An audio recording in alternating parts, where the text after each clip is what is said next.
So recently on YouTube, I found myself in a bit of a rabbit hole where I watch people play Minecraft and read Reddit stories at the same time. And so today I decided that I would do that exact same thing. In the background, I have started a new Minecraft world, and I'm just going to play on this world throughout the course of these videos. Let's get into story number 1. I lied to my pick-me friend, and she got a tattoo based off of it. The backstory.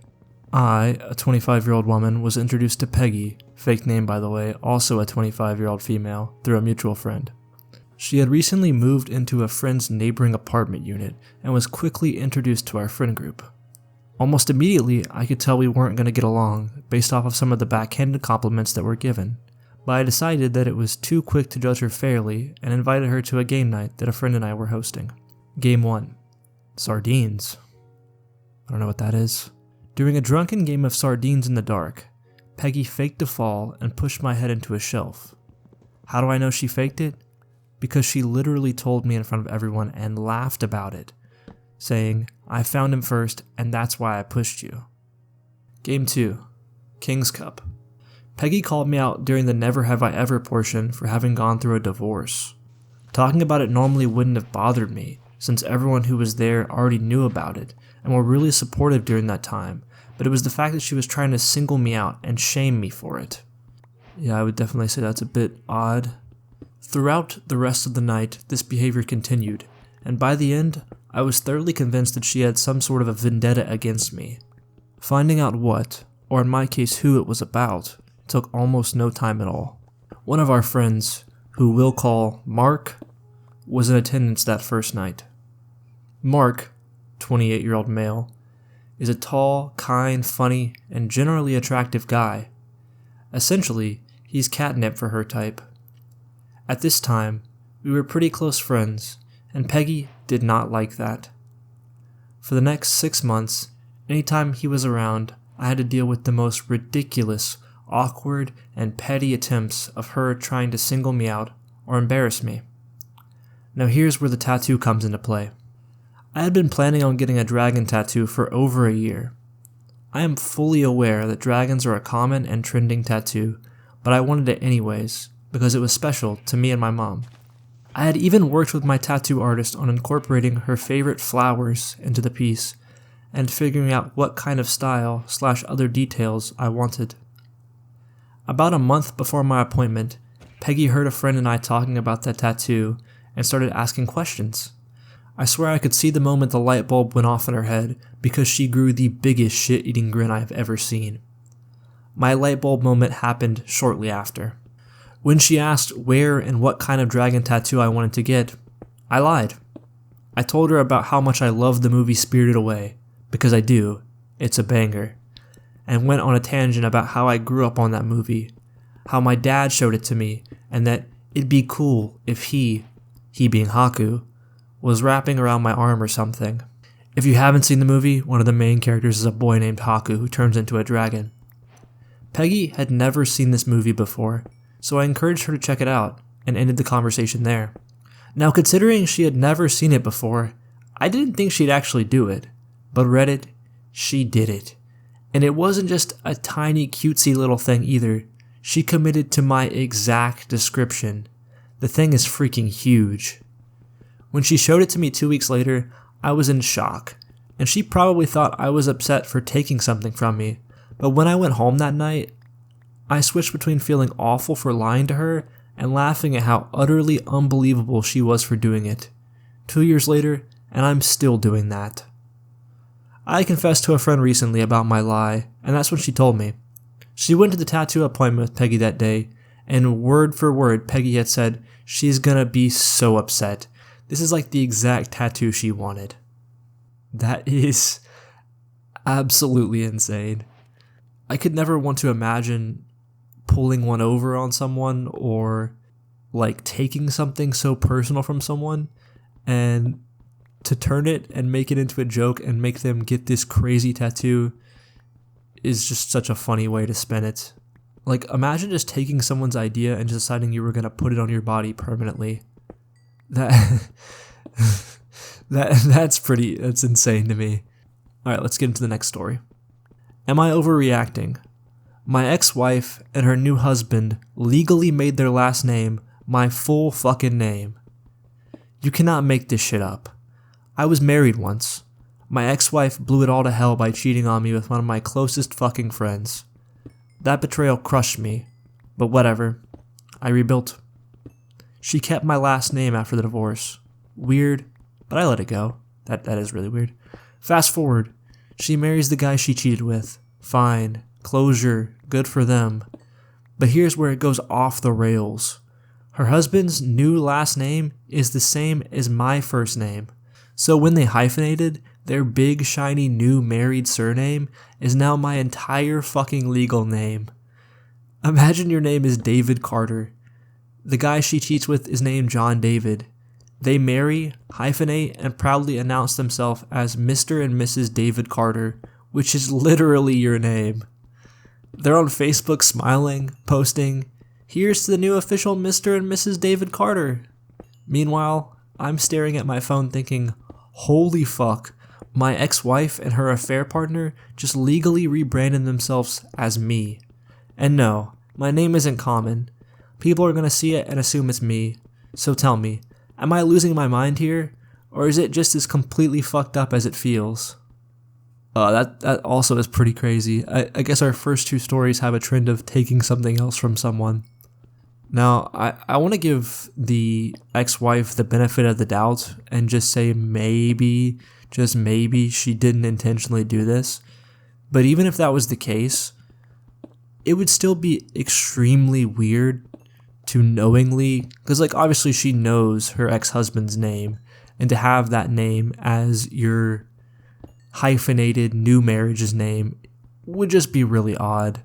I think it would be odd for a lot of people involved, not even just her, but probably the people that would be attending her wedding as well, who I would assume attended the last one. I don't really know what to say about the writer of this post as to whether or not he's overreacting or not, because it doesn't seem like he's really done anything, but I could definitely see this being like a jarring moment, and it would definitely catch me off guard too. I would definitely probably get a kick out of it in the future, and it seems like the writer probably has at this point as well. Let's go on to another story. I sit in my car for an hour after work and tell everyone it's traffic. It's the happiest part of my day. I park a couple blocks from home, kill the engine, and just exist. No radio, sometimes a podcast, sometimes I stare at a leaf on the windshield. I text traffic to the family group chat and sit there like a raccoon pretending to be a functioning adult. It started during a rough week. I told myself I needed 5 minutes to decompress so I wouldn't bring the office home. 5 minutes became 15, then an hour. Now that quiet metal box is the only place where nobody needs anything from me. Here's the part that I'm not proud of. I've missed dinners. I've let calls ring out. I've walked in with a tired smile and a lie about a stalled truck on the highway. There's always a stalled truck somewhere, even when I'm nowhere near a highway. I'm not cheating. I'm not job hunting. I'm just exhausted and addicted to being unreachable. I think I'm scared that if I say I need an hour to myself, people will hear, "I don't love you." So I pick the coward's version. Silence and excuses. It feels harmless, but it isn't. It chips away at trust, and I can hear it in the little pause before they say okay. I'm confessing because I don't really want the happiest part of my day to be hiding. I'm going to tell them the truth and ask for a real boundary. 1 hour after work, phone on Do Not Disturb, then I show up fully. If they say no, at least I finally said something real. If anyone else does this car park thing, you're not a monster. But the quiet hits different when it isn't stolen. The crazy thing is I could also see myself enjoying this one after having like a really long day. I don't think that this is that crazy. I feel like we could all use a little bit of time to just sit and decompress and do nothing. Just relax and just kind of take in existing by ourselves. I know I could definitely use more time like that. The fact of hiding it from the people close to you is a little weird, but I don't think it's like malicious by any means. I hope the poster's confession went well, and he continues to get the quiet time that he and so many other people deserve. Next story. Am I the asshole if I gave my best friend's kids a different life-changing amount of money? I, a 37-year-old female, recently received a life-changing amount of money. I haven't told my best friend, also a 37-year-old female, that she and her 2 kids, 12-year-old female and a 2-year-old male, will each be gifted a life-changing amount of money and an irrevocable trust. Here's where it gets a bit sticky. I want to give the 12-year-old girl $2.5 million and the 2-year-old boy $1.5 million. The reason that I want to do this is because I helped raise the 12-year-old girl when she was little, and I still have her with me every school vacation. She genuinely feels like she is my child. She calls me mom, and there is no difference between her and my own children. It's the exact same amount of love. She was abused when she was younger, which has resulted in several mental issues. Her therapist has said it may be difficult for her to live a normal life, and she will likely need lifelong therapy. The 2-year-old boy has had his dad in his life. 12-year-old girl's dad OD'd. His dad is a lifer in the military, and the boy is very blessed with new clothing, toys, etc. The girl is not. The boy is set up better in life. It is what it is.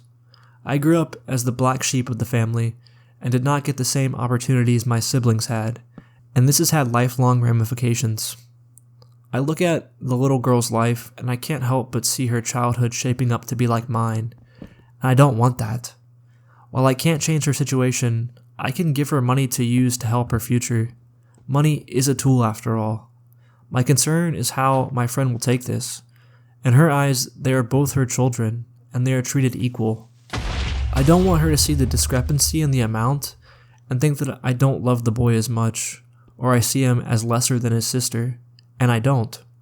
But I am more invested in the girl's life, and my motherly instinct is to provide and protect her. In addition to this is a gift. This is on my own free will, and why can't I do this? I mean, I don't think that anyone in their right mind would be saying that giving someone this amount of money would make anyone an asshole, unless you were doing it with like very nefarious reasons in mind, or like, I don't think that's the case here. Clearly she cares about both kids. She's giving both kids a huge amount of money, and I don't think there's anything wrong with that. It may be a different story if she was giving one kid a sum of money and not the other, but I think in this case it should be totally fine. If I was the parent in the situation of the kids receiving the money, I may feel a little weird about it, but at the end of the day it's going to my kids, so I would probably just let be what would be. I mean, she's talking about giving your kids $4 million here. Overall, it's a very nice thing to do, and I really hope that she got to give those kids that money. Am I overreacting for asking my wife to stay at her mom's after I caught her putting something odd in my coffee? I, a 46-year-old male, am really shaken and need advice to know if I went too far. My wife, a 49-year-old woman, and I have been married for 4 years. She's always been so kind, always making my morning coffee, and we've had a good life together. English isn't my first language. I speak it well, but sometimes I struggle to explain feelings, so bear with me. For the past few weeks, I've been feeling off after drinking my coffee. Dizzy, nauseous, sometimes my hands shake. I thought maybe it's work stress or something I ate, but 2 days ago, I came home early and saw my wife in the kitchen dropping some kind of powder into my coffee mug from a small, unmarked vial. It wasn't sugar or creamer. It looked strange, like medicine, or worse. When she saw me, she slipped the vial into her pocket and said it was just the new coffee mix. But her voice was shaky, and she wouldn't look at me. That evening, I asked her calmly to tell me what it was. She said it was a natural supplement to help me feel better, but she couldn't say what it was or why there was no label. I got scared. Those symptoms I've been having aren't normal, and she's never hidden things before. I told her I needed space to think and asked her to stay at her mom's for a few days. She got upset, started crying, and said I was overreacting and breaking her trust. She left last night, and now she's texting me, saying it was nothing harmful and I'm making a big deal out of it. I kept the vial, but I'm too nervous to test it. I love her. She's my everything. But but I'm scared she might be putting something bad in my coffee. Am I the asshole for asking her to leave? I can't sleep, and I keep checking the locks on the door, feeling paranoid in my own home. Please tell me if I'm wrong here. I think this is a totally normal and valid response to have to finding someone slipping something into your drink. That is a very scary thing to have happen, especially from someone you trust so much like your wife. It's also odd that she doesn't want to tell you what it is. I find that very strange, and I would also be shaken up if this was the case. I think that you are not overreacting, and having people slip things into your drink is a very scary situation in general for everyone. This one actually has an update, so let's see what he has to say. Thank you all for your response.